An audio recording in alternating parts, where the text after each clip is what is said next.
안녕하세요, 여러분. 여러분은 가족과 자존심 사이에서 선택해야 하는 상황에 놓인 적이 있나요? 오늘은 제가 한국에서 직접 경험한 한 가지 현실적인 이야기를 나눠보고 싶습니다. 행복해 보이는 한 가족의 이면에는 우리가 공감할 수 있는 갈등과 고민이 숨어 있었어요. 함께 이야기를 시작해 볼까요? 안녕하세요. 저는 지혜라고 해요.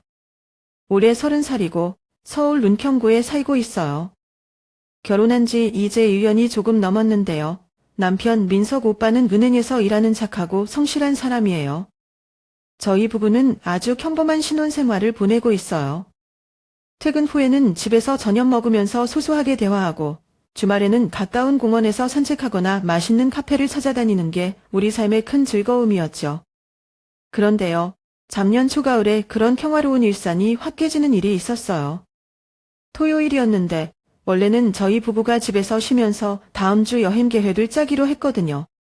저는 아침 일찍부터 주방에서 김밥을 만들고 있었고 민석 오빠는 거실에서 뉴스를 보고 있었어요.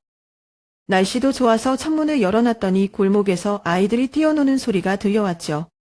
그런 평범한 주말 아침, 예상치 못한 손님이 찾아온 거예요. 띵동.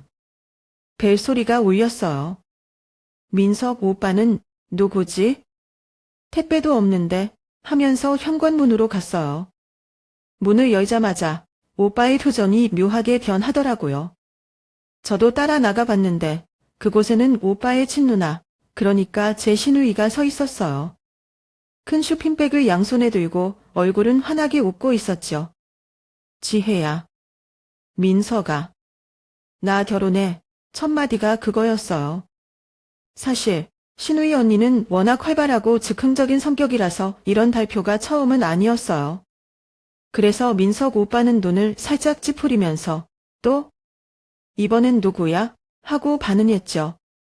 언니는 오빠의 반응에 아랑곳하지 않고 쇼핑백에서 작은 케이크를 꺼내더니 이건 내다 예비 신랑이랑 같이 먹으려고 샀는데 그 사람이 갑자기 감기에 걸려서 못 왔어. 그래서 너희랑 먹으려고 가져왔어. 하는 거예요. 그 순간 저는 속으로 생각했죠. 별표, 감기? 이거 정말 맞는 걸까? 혹시 무슨 핑계일지도 몰라. 별표하지만 겉으로는 와, 언니가 결혼하신다니 정말 축하드려요. 예비 신랑분은 어떤 분이에요? 하고 물어봤어요. 언니는 예비 신랑이 얼마나 멋지고 다정한 사람인지 열심히 설명했어요. 아, 그 사람은 정말 자상하고 일도 잘해. 너희가 보면 깜짝 놀랄걸? 회사에서도 인정받고 있고 내가 오랫동안 알아온 사람이야. 하지만 이런 이야기를 들을수록 저와 민석 오빠는 묘한 기분이 들었어요. 오빠는 살짝 비꼬는 듯한 목소리로 회사에서 인정받고 일 잘하면 그런 사람이 왜 첫 만남에 안 와?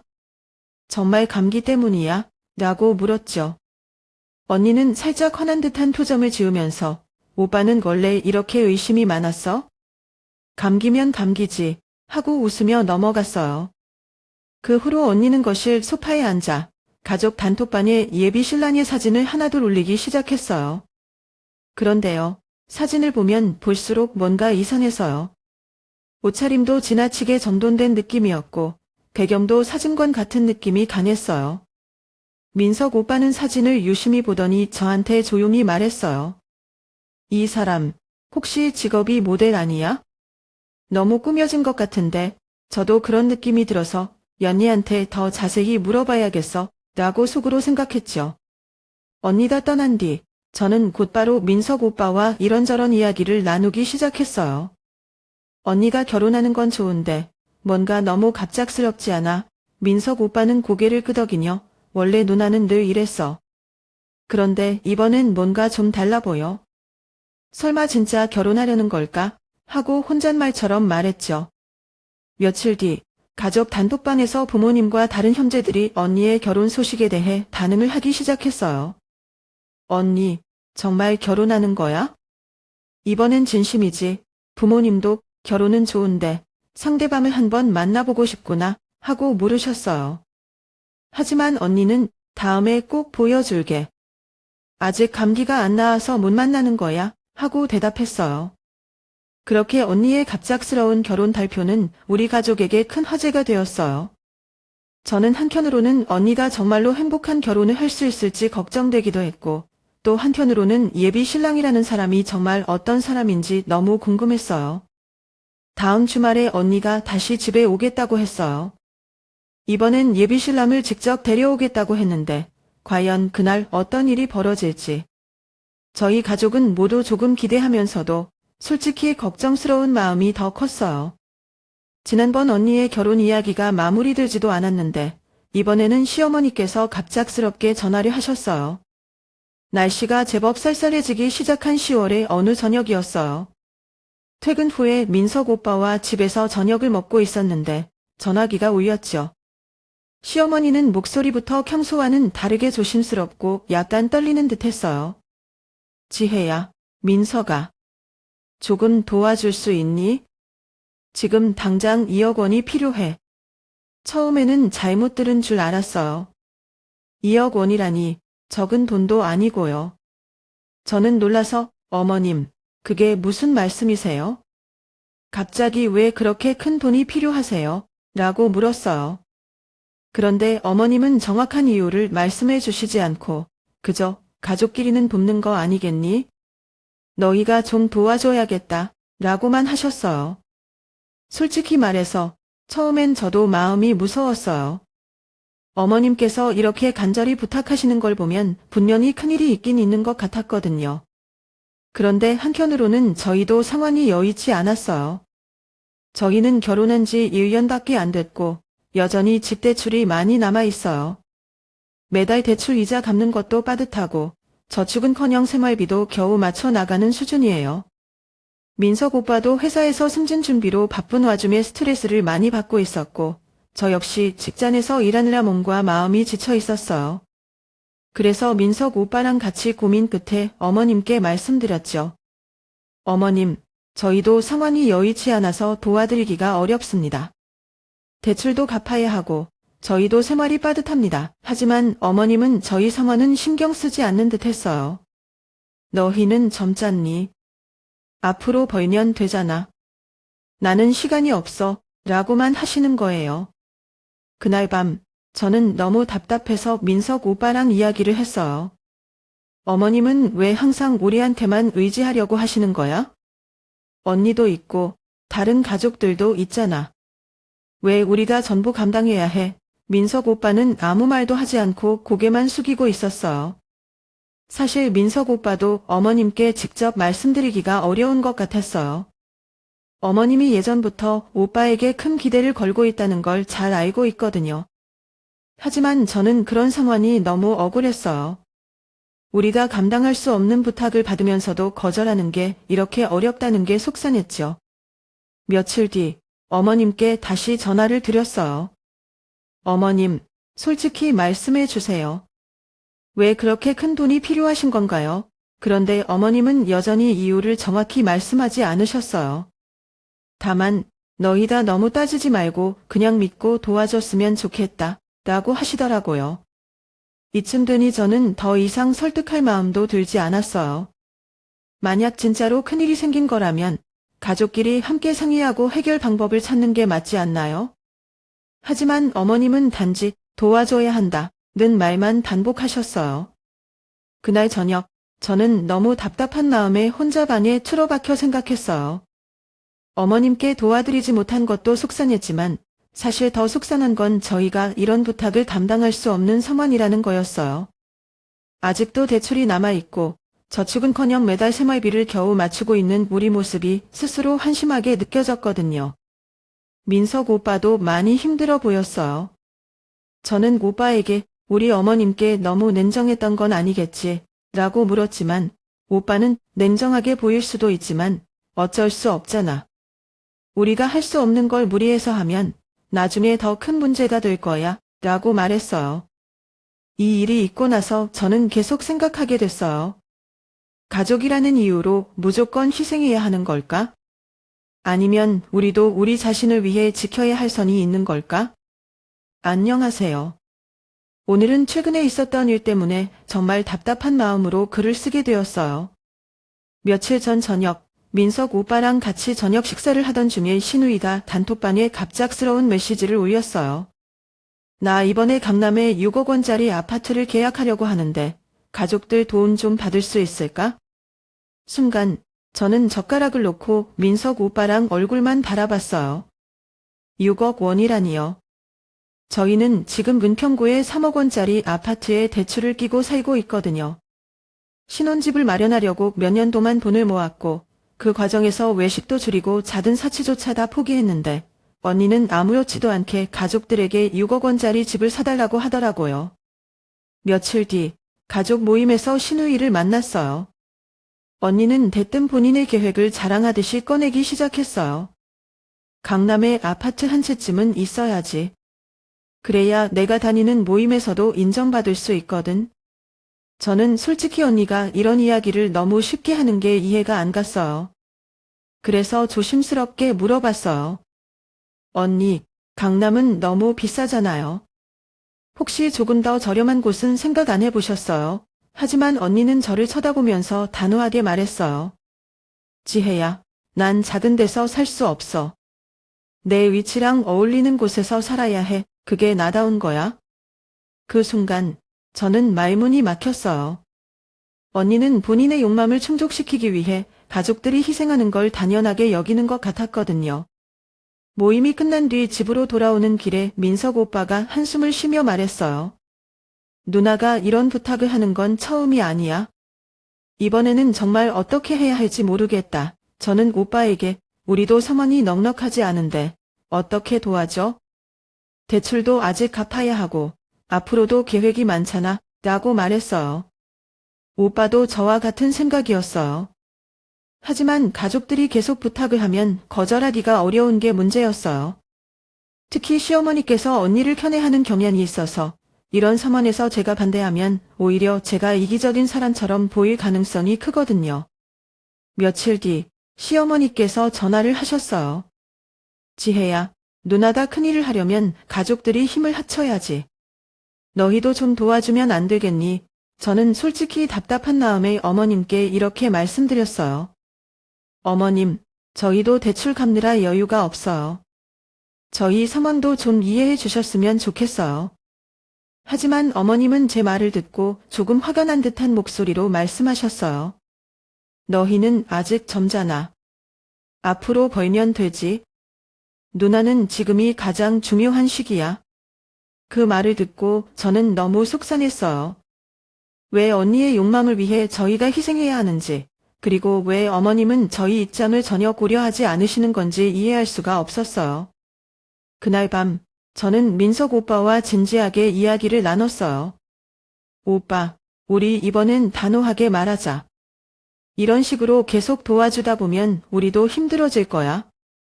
나중에는 우리 미래까지 망칠 수 있어. 오빠도 제 의견에 동의하면서 언니와 어머님께 더 이상 금전적인 도움을 드릴 수 없다고 분명히 말씀드리겠다고 했어요. 다음 날, 오빠가 가족 단톡방에 이렇게 썼어요. 누나, 미안하지만 우리도 대출 갚느라 여유가 없어.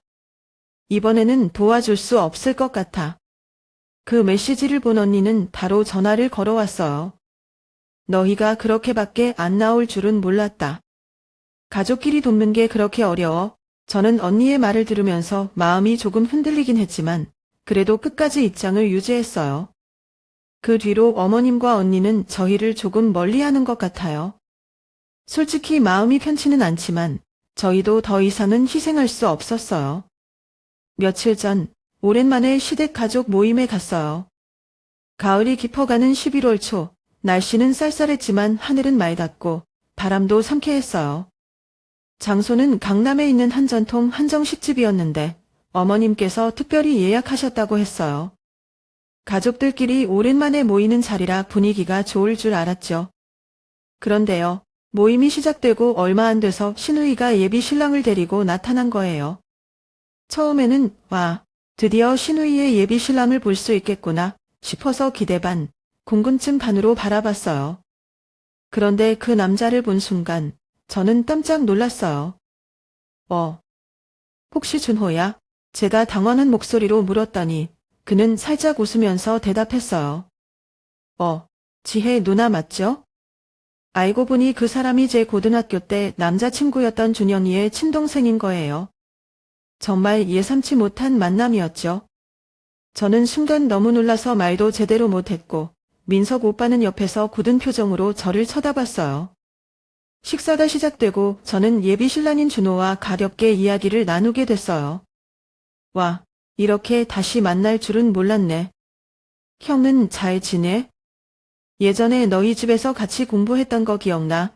준호도 웃으면서 그럼요. 누나가 형한테 책 빌려줬던 거 아직도 기억나요. 형이 누나랑 헤어지고 한참 힘들어 했었는데 하고 말끝을 흐렸어요. 이야기를 나누는 동안 저는 고등학교 시절의 추억이 떠올랐지만 동시에 민석 오빠의 반응이 신경 쓰였어요. 오빠는 계속 묵묵히 밥만 먹고 있었거든요. 중간중간 준호와 대화를 나눌 때도 대체로 냉랭한 태도를 보였어요.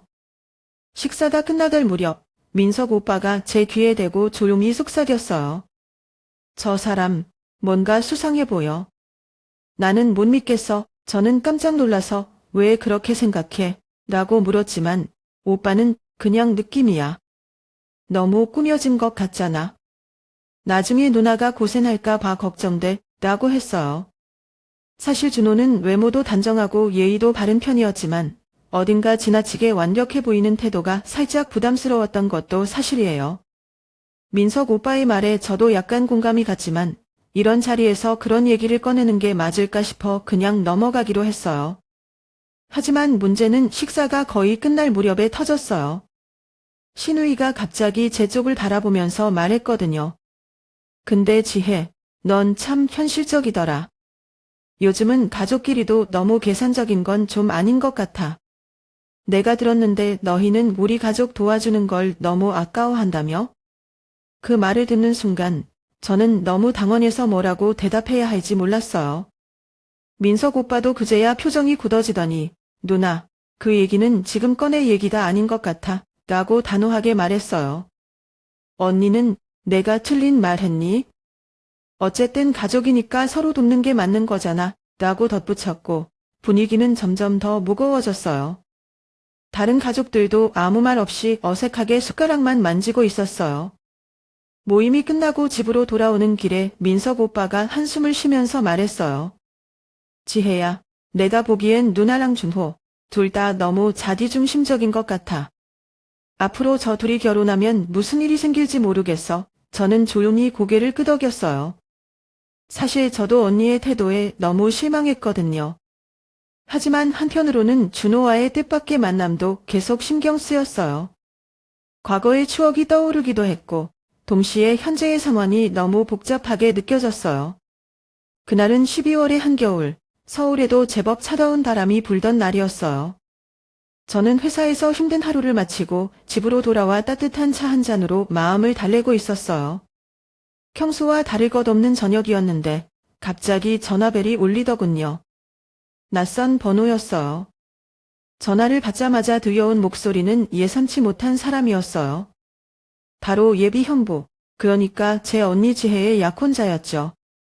사실 그와는 가족 모임에서 몇 번 스쳐 지나간 정도라 거의 이야기를 나눠본 적도 없었어요.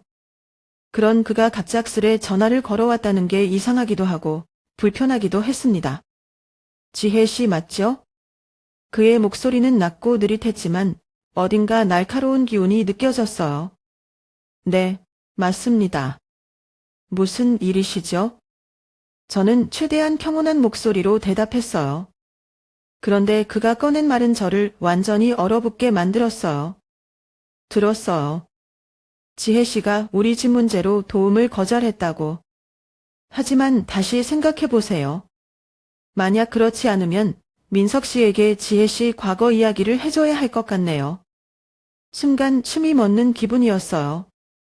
예전에 그 사람의 형과 잠깐 사귀었던 적이 있었던 게 떠올랐습니다. 오래전의 일이었고 민석과 만나기 전의 일이었죠. 하지만 민석이 만약 이 이야기를 다른 사람, 그것도 이런 협박을 통해 듣는다면 어떤 기분이 들까요?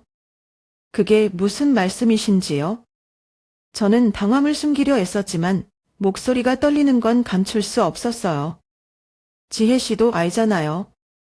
형과의 관계는 오래전 일이지만 민석 씨가 들으면 기분이 어떨까요?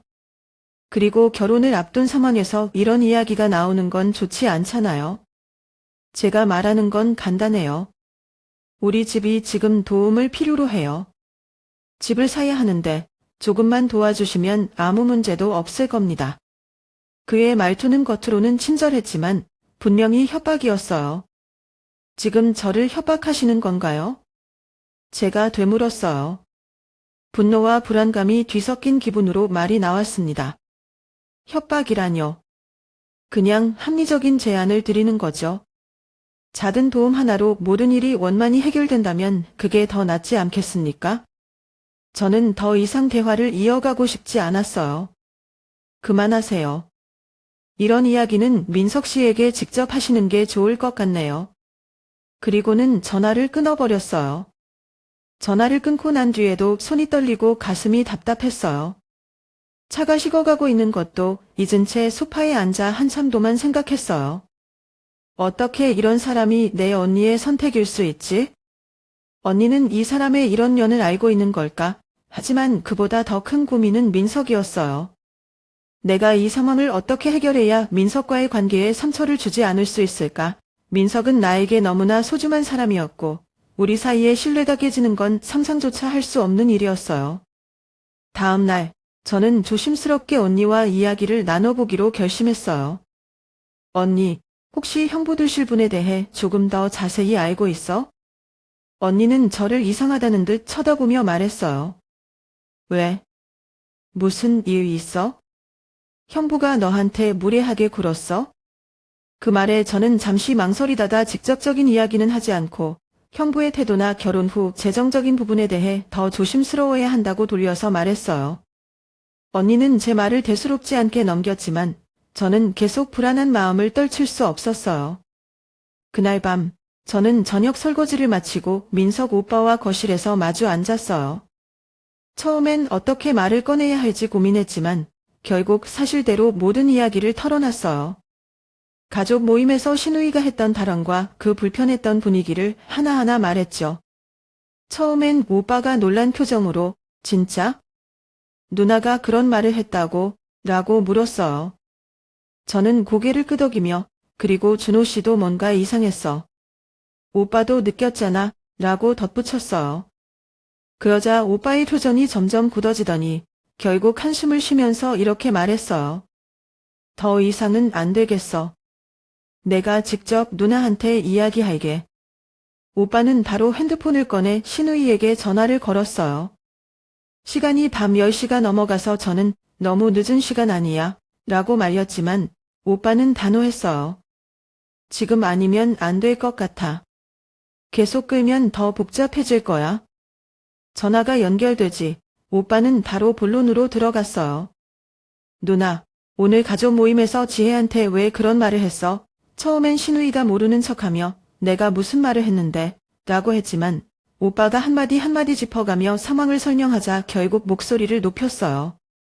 민서가 내가 왜 그렇게 민감하게 구는 거야? 지혜가 너무 예민하게 받아들인 거 아니야? 가족끼리 좀 도와주는 게 그렇게 어려운 일이야? 오빠는 화가 난 목소리로 반박했어요. 누나, 우리가 지금 어떤 상황인지 알잖아. 우리도 대출 갚아야 하고 생활도 빠듯해. 그런데 가족이라고 해서 무조건적으로 희생해야 한다는 건 아니야. 더구나 지혜한테 그런 식으로 말하는 건 정말 예의 없는 거야. 그러자 신우이는 바로 반격했어요. 지혜가 너무 계산적이잖아. 가족이라면 어느 정도 이해하고 도와주는 게 당연하지 않아? 민서가, 너도 결혼하더니 많이 변했구나. 그 순간 저는 오빠가 준호 씨 이야기를 꺼낼까 봐 긴장했어요. 그런데 오빠는 말을 꾹 참고 차분한 목소리로 누나, 결혼 준비는 내가 알아서 해야 해. 우리가 더 이상 도와줄 수 없다는 걸 받아들여야 해. 라고 말했어요. 하지만 여기서 끝나지 않았어요. 다음 날 시어머니께서 직접 전화를 하셨어요. 어머님은 대뜸 지혜야, 어제 민석이한테 들었는데 너 왜 그렇게 매정하게 굴어? 가족이 힘들 때 도와주는 게 그렇게 어려운 일이야? 라고 말씀하셨어요. 저는 속이 답답했지만 최대한 차분하게 대답했어요. 어머님, 저희도 정말 여유가 없어요. 도와드리고 싶은 마음이 없어서가 아니라 저희 상황이 여의치 않은 거예요. 하지만 어머님은 제 말을 듣지 않으시고 오히려 제가 가족 화합을 방해한다는 식으로 말씀하셨어요. 지혜야, 너희 둘이 그렇게 나오면 가족 분위기가 더 안 좋아질 거야. 조금만 더 이해해줘라. 그날 저녁, 저는 민석 오빠와 다시 대화를 나눴어요. 오빠도 어머님께서 하셨던 말씀을 듣고 마음이 복잡해 보였어요. 지혜야, 어머니 입장도 이해는가? 누나가 워낙 어린 시절부터 힘들게 살아서 어머니가 더 많이 챙겨주고 싶으신 거야. 하지만 그게 우리한테 부담이 되는 건 정말 아닌 것 같아. 저는 오빠에게 이렇게 말했어요. 오빠, 우리 이번에는 확실히 선을 긋자. 계속 이런 식이면 우리만 더 힘들어질 거야. 가족도 서로를 존중해야 진짜 가족 아니야? 오빠는 제 말에 고개를 끄덕이며 신우이에게 마지막으로 메시지를 보냈어요. 누나, 우리도 힘든 상황이라 더 이상 도와줄 수 없어. 앞으로는 내가 알아서 해야 할 것 같아. 지혜에게도 그런 식으로 말하지 않았으면 좋겠어. 11월 어느 추운 저녁, 시어머니께서 갑작스레 전화를 하셨어요. 지혜야, 오늘 저녁에 우리 집으로 와줄래? 가족끼리 얘기할 게 있어서 그래. 평소와는 다른 무거운 목소리에 뭔가 일이 생겼음을 직감했어요. 민석 오빠와 함께 준비를 마치고 차를 타고 가는 길, 오빠는 아무 말도 하지 않고 창밖만 바라보고 있었어요. 저도 괜히 불안한 마음에 말없이 핸드폰만 만지작거렸지. 시댁에 도착했을 때 집안 공기는 이미 무서웠어요. 신우이는 소파에 앉아 팔짱을 낀 채 어머니와 아버지를 번갈아 쳐다보고 있었고 어머님은 안절부절 못하며 주방을 서성거리고 계셨어요. 분위기가 좋지 않다는 걸 누구나 느낄 수 있었죠. 식사가 끝나고 본격적으로 대화가 시작됐어요. 어머님이 먼저 말을 꺼내셨죠. 모두 힘들겠지만 이렇게 싸우면 안 된다.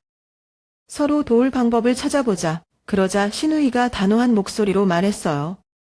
엄마, 아빠, 제가 말씀드릴게요.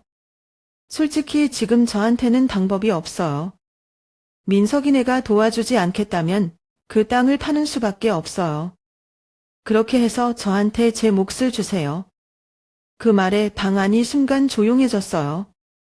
양평담은 시부모님께서 오랜 시간 동안 애써 마련한 땅이었고 종종 가족들끼리 농담 삼아 이 땅이 우리 가족의 미래다 라고 이야기하곤 했던 소중한 재산이었거든요. 그런데 신우이가 그 땅을 팔아서 자신의 몫을 요구한다니 너무 충격적이었어요. 민석 오빠가 먼저 입을 열었어요. 목소리는 차분했지만 눈빛은 화가 난 게 분명했어요. 누나, 그 땅은 부모님께서 힘들게 모은 거야. 게다가 그건 나중에 우리 모두를 위해 쓰일 땅이지 누나 혼자만의 게 아니야. 그러자 신우이는 더 강하게 반박했어요. 너는 집도 있고 지혜도 벌잖아. 나는 지금 아무것도 없단 말이야. 내 결혼을 위해서라면 그 땅을 파는 게 맞아. 왜 나만 항상 이해해야 하는 건데? 오빠가 억울하다는 듯 말했어요. 누나, 그 땅은 부모님께서 직접 결정하실 문제야. 우리가 감히 그걸 어떻게 하라고 말할 수 있어? 이야기가 계속될수록 분위기는 점점 더 격해졌어요. 시어머니께서 갑자기 눈물을 흘리시며 말씀하셨어요. 제발 다들 그만해. 가족이 돈 때문에 이렇게 싸워야 하니? 내가 힘들게 마련한 땅을 이렇게 쉽게 포기할 순 없어. 이건 너희를 위해서 남겨놓은 거야. 하지만 신우이는 어머님의 눈물에도 흔들리지 않았어요. 오히려 더 단호하게 말했죠. 엄마, 그러니까 지금이야말로 그 땅을 써야 할 때잖아. 내가 결혼해서 안정적으로 살아야 엄마도 편하지 않겠어? 저는 한참 동안 아무 말도 하지 않고 이야기를 듣고 있었어요. 하지만 신우이가 저를 쳐다보며 지혜도 솔직히 이 땅을 너희가 다 가져가려는 거 아니야? 라고 말했을 때 더는 참을 수 없었어요.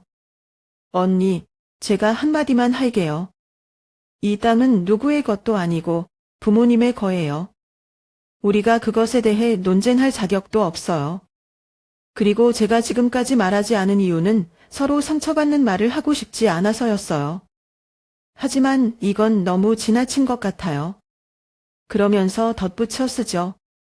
만약 서로를 존중하지 않는다면 이 문제를 논의하는 건 무의미한 것 같아요. 11월 중순, 초겨울로 접어드는 날씨 속에서 가족 간의 갈등은 더 심각해지고 있었어요. 시댁에서의 가족 회의가 끝난 후 며칠간 서로 연락을 피하며 조용히 지내지만 어머니께서 다시 집으로 모두를 부르셨어요. 이번에는 아버님도 더 이상은 방관할 수 없다 며 결정을 내리겠다고 하셨죠. 그날 오후 어머님 댁거실에 모두 모였어요. 신우이는 여전히 단호한 표정으로 소파에 앉아 있었고 저는 최대한 감정을 숨기며 민석 오빠 옆에 앉았어요. 어머님은 우리를 차례로 쳐다보며 한숨을 쉬셨고 아버님은 묵직한 목소리로 대화를 시작했어요. 얌평땀은 내가 젊을 때부터 모은 돈으로 산 땅이다. 내 어머니와 내가 힘들게 지켜온 이 땅은 너희에게 유산으로 남기고 싶었지만 지금 상황을 보니 팔아야 하는 건지 고민이구나. 아버님의 이 말이 끝나기 무섭게 신우이가 바로 말했어요. 그러니까 팔아서 나눠주세요. 저는 제 목만 닫으면 돼요. 그 이상은 바라지 않아요. 저는 순간 숨이 턱 막히는 기분이 들었어요. 어떻게 그렇게 쉽게 말씀하실 수 있을까? 민석 오빠도 더는 참지 못하고 목소리를 높였어요. 누나, 이 땅이 부모님께 얼마나 소중한지 몰라? 그 땅을 팔아서 누나가 원하는 걸 얻는다 해도 그 후에 부모님은 어떻게 하시라고? 누나는 자식만 생각하잖아. 가족은 생각하지 않고. 그러자 신우이는 민석 오빠를 노려보며 말했어요. 가족? 가족이 하면서 왜 너희는 나를 도와주지 않는 거야? 지혜 때문 아니야? 지혜가 처음부터 나를 돕는 걸 거절하지 않았다면 이런 일까지 오지 않았어. 신우이의 공격적인 발언에 어머님은 다시 눈물을 흘리기 시작했고 아버님은 말없이 고개를 숙이셨죠. 저는 더는 참을 수 없어서 침착하게 말했어요. 언니, 이건 저희가 돕고 안 돕고의 문제가 아니에요. 저희도 대출을 갚아야 하고 생활비도 빠듯한 상황이에요. 이런 상황에서 무리하게 돕는 건 저희를 더 힘들게 만들 뿐이에요. 언니가 이런 식으로 말씀하시면 가족 간의 신뢰만 더 깨질 뿐이에요. 제 말을 듣자 신우이는 더 화가 난 듯 소리를 질렀어요. 신뢰. 그럼 너희는 나한테 신뢰를 지키고 있어? 내가 가족의 일에 이렇게 계산적으로 나오면 나도 똑같이 할 거야. 민석 오빠가 자리에서 벌떡 일어서며 말했어요. 누나, 그만 좀 해. 내가 계속 이런 식으로 나오면 우리도 더 이상 참지 않을 거야. 부모님께도 누나 때문에 상처만 남고 있어. 그 순간 아버님이 자리에서 일어나 무거운 목소리로 말씀하셨어요. 오늘 이야기는 여기서 끝내자. 더 이상 서로 상처 주는 말을 하고 싶지 않다.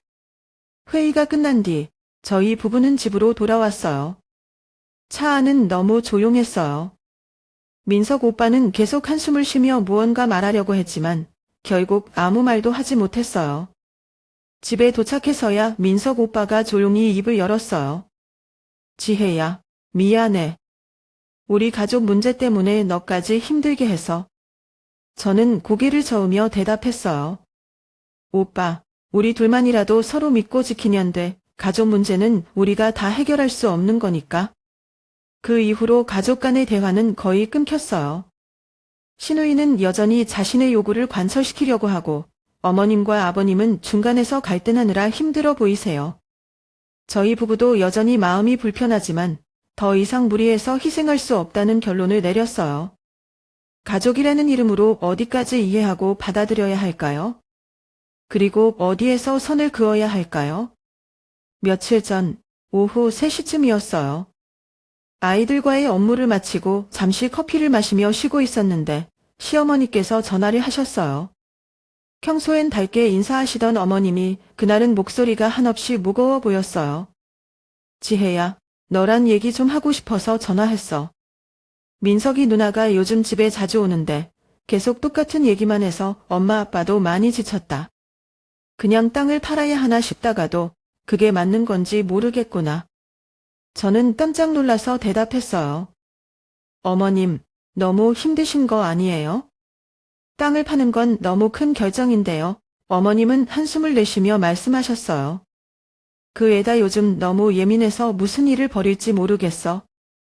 혹시라도 가족 관계가 완전히 끊어질까 봐 겁이 난다.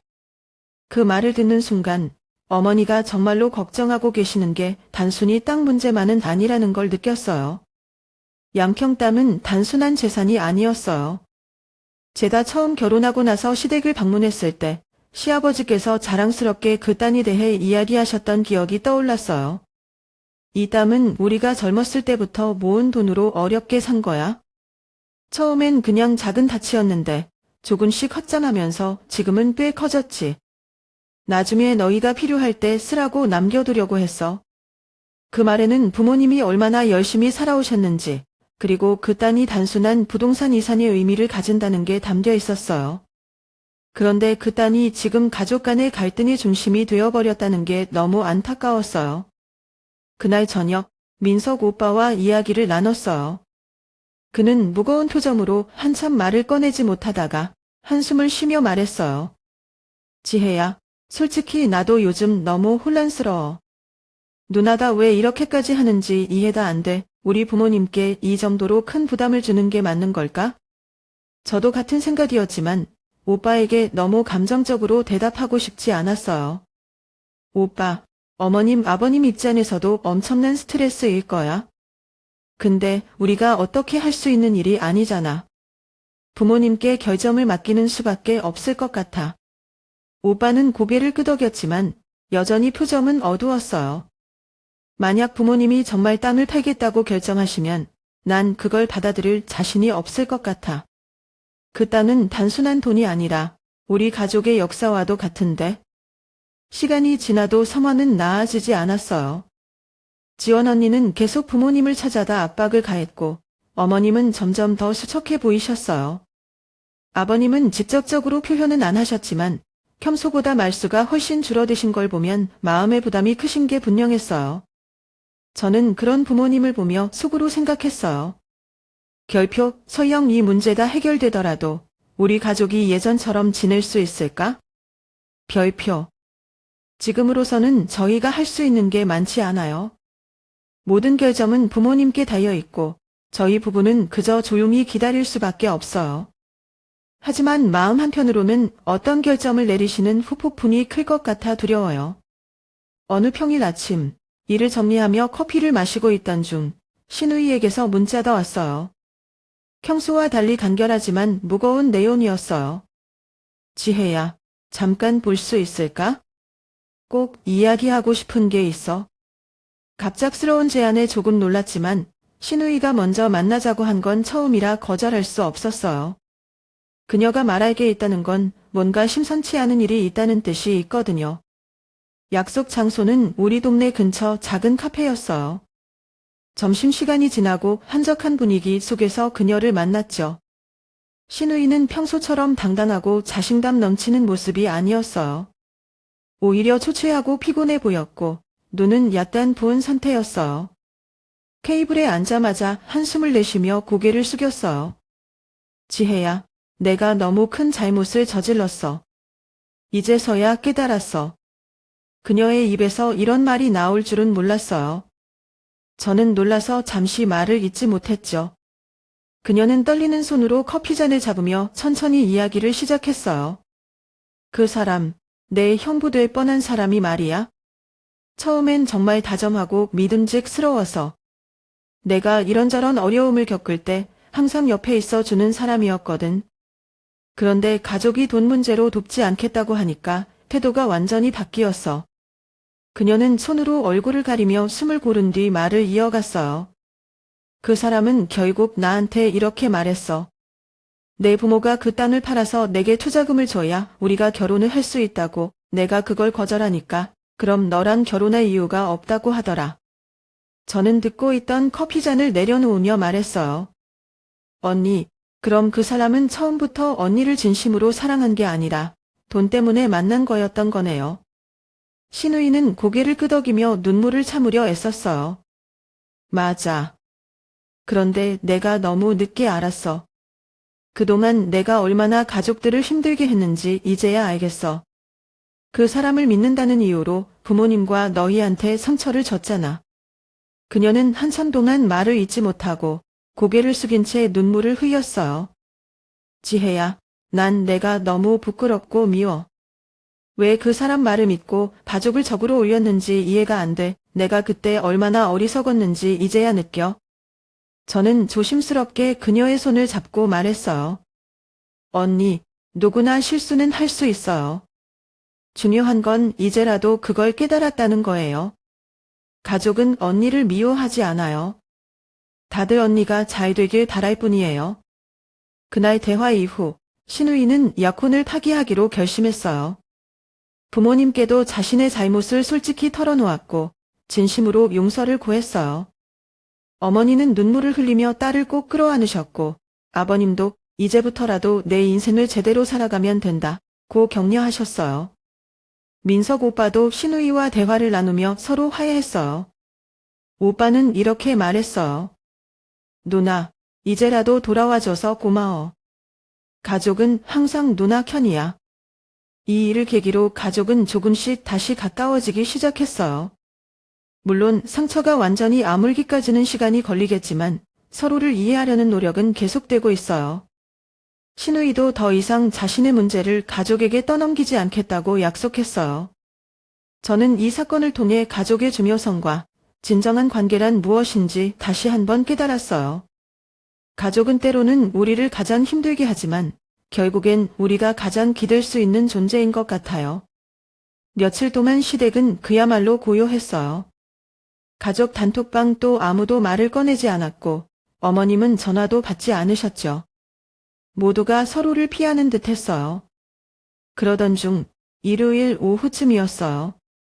민석 오빠와 제가 집에서 쉬고 있을 때 어머님께서 전화를 걸어 오셨어요. 지혜야, 오늘 집으로 와줄래? 지원이가 와서 가족들에게 할 말이 있대. 어머님 목소리는 평소보다 약간 떨렸어요. 저는 전화를 끊고 민석 오빠를 쳐다봤어요. 오빠는 잠시 침묵하다가 말했어요. 누나가 뭔가 결심을 한 것 같네. 가서 들어보자. 시댁에 도착했을 때 집안은 여전히 무거운 공기가 감돌았어요.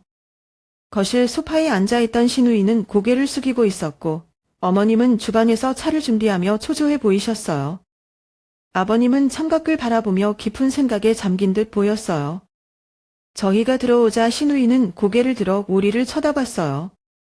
눈이 약간 부은 상태였고 얼굴에는 미안함과 후회가 가득했어요. 엄마, 아빠, 민서가, 지혜야. 내가 잘못했어. 신우이는 천천히 자리에서 일어나 우리 모두에게 고개를 숙였어요. 그녀의 목소리는 떨렸지만 진심이 느껴졌어요. 내가 너무 어리석었어. 가족이 나한테 얼마나 소중한지 깨닫지도 못하고 오히려 내 욕심 때문에 가족들을 힘들게 했어. 미안해. 정말 미안해. 그녀는 말을 이어가며 눈물을 흘리기 시작했어요. 그 사람을 믿었던 게 큰 잘못이었어. 내가 어떻게 가족들을 이렇게까지 몰아붙일 수 있었는지 나 자신이 너무 한심해. 어머님은 신우이를 한참 동안 바라보셨다가 천천히 다가가 그녀를 안으셨어요. 지원아, 내가 이런 마음으로 돌아와줘서 엄마는 그거면 됐다. 하지만 엄마도 상처가 컸다. 내가 이 가족을 소중히 여겨줬으면 좋겠어. 어머님 눈에는 눈물이 가득했지만 그 미소는 여전히 어딘가 아쉬운 느낌이 들었어요. 그녀도 쉽게 마음의 상처를 치유할 수는 없겠죠. 조용히 있던 아버님이 마침내 입을 열었어요. 지원아, 돌아와줘서 고맙다. 하지만 이번 일을 계기로 우리 모두가 깨달아야 할 게 있다. 가족은 서로 의지하는 것도 중요하지만 스스로의 책임을 지는 것도 중요하다. 너희 어머니와 나는 이제 예전처럼 모든 걸 책임질 나이가 아니다. 아버님의 목소리는 단호했지만 따뜻함이 담겨 있었어요. 이제부터는 각자 자기 자리에서 잘 살아가면서 필요할 때 서로 도와주는 관계가 되었으면 한다. 이런 일이 다시 생겨서는 안 된다. 그날 저녁 집으로 돌아오는 길, 민석 오빠와 저는 차 안에서 아무 말도 하지 않았어요. 하지만 집에 도착하자마자 오빠가 조용히 말을 꺼냈어요. 지혜야, 누나가 돌아왔지만 나는 여전히 마음이 복잡해. 물론 가족이 화해하는 건 좋지만 예전처럼 지낼 수 있을지는 모르겠어. 저는 그의 손을 잡으며 말했어요. 오빠, 중요한 건 우리 모두가 노력하는 거야. 시간이 걸리더라도 조금씩 나아질 거라고 믿어. 오빠는 고개를 끄덕이며 작은 미소를 지었어요. 그 이후로 시댁 분위기는 조금씩 나아지고 있어요. 신우이는 더 이상 무리한 요구를 하지 않았고 오히려 가족들에게 더 다정하게 대하며 노력했어요. 하지만 상처가 완전히 아물려면 시간이 더 필요할 거라는 걸 모두가 알고 있었어요. 가족이란 때로는 가장 큰 위로가 되기도 하지만 가장 큰 상처를 줄 수도 있는 존재라는 걸 이번 일을 통해 다시 느꼈어요. 가족 간의 갈등은 어떻게 풀어나가야 할까요? 서로를 이해하고 용서하는 데 시간이 필요하다는 걸 알지만 때론 그 시간이 너무 길게 느껴지기도 해요. 11월 말, 차가운 바람이 불던 어느 날, 시댁에서의 마지막 가족 회의가 끝난 뒤 모두가 조금씩 일상으로 돌아가고 있었어요. 하지만 가족 간의 분위기는 여전히 조심스럽고 어색했어요. 지원 언니가 돌아와 진심 어린 사과를 했지만 그동안의 갈등과 상처가 쉽게 잊히지는 않았죠. 지원 언니는 이전과는 다르게 더 조심스러운 태도로 가족들과 대하려 노력했어요. 어머님께 종종 전화를 드리며 안부를 묻고 아버님께는 예전보다 더 자주 집을 방문해 이야기를 나누셨어요. 저에게도 작은 선물을 건네며 조심스럽게 웃으며 말했어요. 지혜야, 내가 너한테 너무 많은 상처를 준 것 같아. 그동안 미안했어. 앞으로는 너랑 더 잘 지내고 싶어. 그 말에 저는 고개를 끄덕이며 답했어요. 언니, 우리 모두 실수할 수 있어요. 중요한 건 서로 배워가는 거라고 생각해요. 그 순간 언니와 저 사이에 있었던 벽이 조금씩 허물어지는 느낌이 들었어요. 하지만 시부모님의 마음속에는 여전히 무거운 감정이 남아있는 것 같았어요. 어머님은 자주 한숨을 쉬셨고 아버님은 더 말수가 적어주셨어요. 어머님께 한번 여쭤봤어요. 어머님, 혹시 마음에 아직 남아있는 게 있으세요? 어머님은 작은 미소를 지으며 대답하셨어요. 지혜야, 솔직히 말하면 아직 완전히 풀리지 않았어. 하지만 지원이가 다시 돌아왔고 이제라도 변화하려는 모습이 보여서 그걸로 위로 삼으려고 해. 집으로 돌아오는 길에 민석 오빠와 이야기를 나눴어요. 오빠는 조용히 운전하며 중얼거리듯 말했어요. 누나가 변하려고 노력하는 건 좋아. 하지만 가끔은 그때의 일이 떠올라. 우리가 처음부터 단호하게 하지 못해서 이렇게까지 커진 게 아닐까 하고 말이야. 저는 고개를 끄덕이며 답했어요. 맞아, 오빠. 하지만 중요한 건 우리가 함께 잘 이겨냈다는 거야. 이런 일을 겪으면서 우리가 배운 것도 많고 서로를 더 이해하게 됐잖아. 오빠는 저를 한번 쳐다보고 미소를 지으며 고개를 끄덕였어요. 이번 일을 통해 가족이란 무엇인지 다시 한번 생각하게 됐어요. 가족은 가장 큰 위로가 되기도 하지만 때로는 가장 큰 상처를 주기도 해요. 그래서 서로를 사랑하는 만큼 각자의 삶을 존중하고 지켜봐 주는 것도 중요하다는 걸 배웠어요. 지원 언니와의 관계는 조금씩 나아지고 있지만 예전처럼 되려면 시간이 더 필요할 것 같아요. 그럼에도 불구하고 저는 우리가 노력하고 있다는 점에서 희망을 느껴요. 가족 간의 갈등은 누구나 한 번쯤 겪을 수 있는 문제일 거예요. 여러분은 이런 상황에서 어떻게 대처하셨을까요? 용서와 화해가 중요하다고 생각하시나요? 아니면 거리를 두고 서로의 상처를 치유하는 게 더 낫다고 보시나요? 가족이라는 이야기는 하나의 답만 있는 게 아니라는 걸 이번 일을 통해 다시금 느끼게 됐어요. 어쩌면 우리의 이야기는 여기서 끝이 아니라 이제부터가 새로운 시작일지도 모르겠어요.